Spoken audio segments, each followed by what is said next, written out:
मुझे अच्छी तरह याद है जब हम बचपन में मुंबई में, दिल्ली में हमने स्कूल दिन बिताए हैं। बोरीवली चांद चुरा के लाया हूँ, चल बैठे चर्च के पीछे। चांद चुरा के लाया हूँ, चल बैठे चर्च के पीछे। ना कोई देखे ना कोई जाने, चल बैठे चर्च के पीछे। अच्छा, फिर हम नई दिल्ली पहुंच गए। अच्छी तरह याद है, दीनदयाल उपाध्याय मार्ग में हमने आंध्रा स्कूल में पढ़ाई की हमने, और भारतीय रेल के पटरियों में हम खेला करते थे। वो दिन अच्छी तरह याद है हमें। हमने भूले नहीं इतने सालों के बाद भी। अब वो वक्त आ गया है, हमारे जो निजी स्वरूप लोगों को बताना ही पड़ेगा, बताना ही पड़ेगा। वक्त आ गया है। मैं अच्छी तरह जानता हूं कि कुछ लोग, नेता लोग, जो 75 साल के आने के बाद भी वे अपने पद छोड़ना नहीं चाहते, क्योंकि उन्हें सिंहासन में बैठने की आदत हो गई है। सिंहासन में बैठने की आदत हो गई है, और उनके आगे पीछे जो जेड प्लस सिक्योरिटी जो घूमती रहती है, उन्हें पसंद आ गया है। उन्हें तो वो जानते हैं कि अगर वे पद छोड़ दें, एक सामान्य जीवन बिताएं मानव की, उन्हें पता है इस देश में ना उसकी कोई सुरक्षा है, ना उसकी कोई कदर करता है।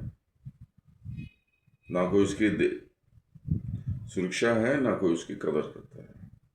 लेकिन उन्हें ये नहीं पता कि गद्दी बचाते बचाते वे अपनी जान दांव पे लगा रहे हैं।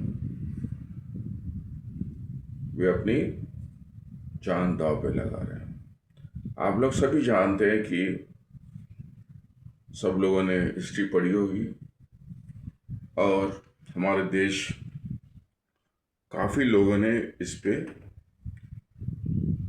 विदेश से आके इस देश की काफ़ी सियासन पे, बाहर के लोग सियासन पे बैठ भाई भाइयों पे लड़ाई करवाई इन्होंने, और बाहर से देश में आके काफ़ी सालों तक, 100 सालों तक राज्य किया है।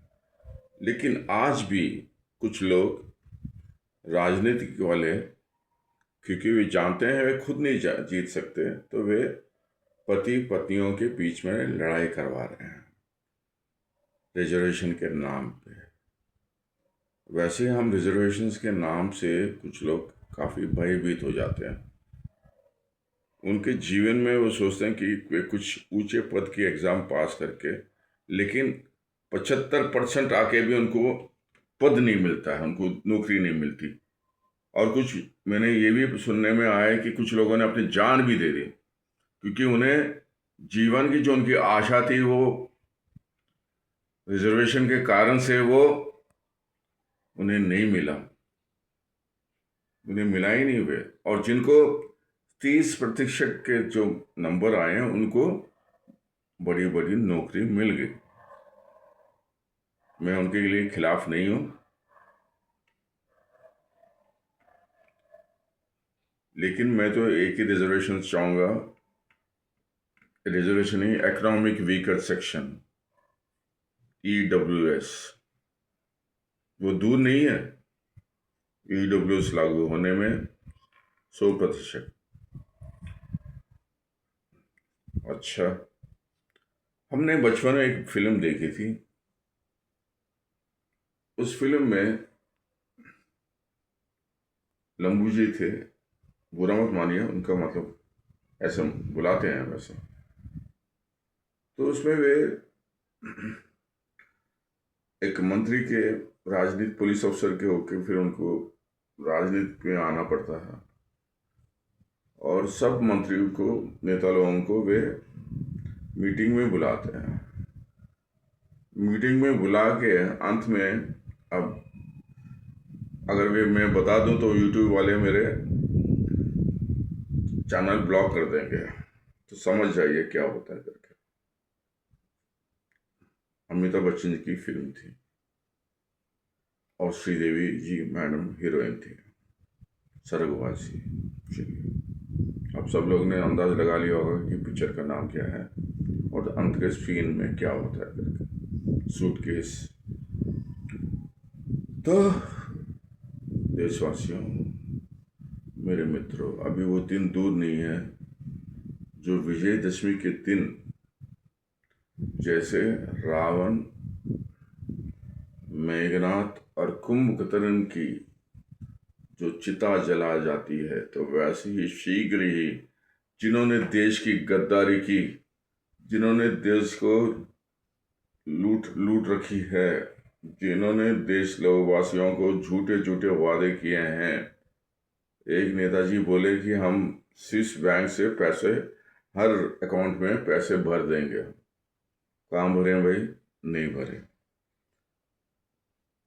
चलिए, अब कईयों की आदत तो है ना, हर सुबह को मतलब दिन दिन में 3 बार या 4 बार अपनी वेश धारण बदलते रहते हैं। उन्हें अपनी कपड़े की बहुत शौक है, उन्हें अपने कपड़े बदलने की बहुत शौक है। चलिए, सबके अपने शौक होते हैं, उसकी भी एक लिमिट होती है, उसमें भी कुछ, लेकिन इन्होंने लक्ष्मण रेखा भी पार कर लिया है। चलिए, काफ़ी बड़ा हो गया वीडियो, बाद में कभी बात करेंगे। भारत माता की जय।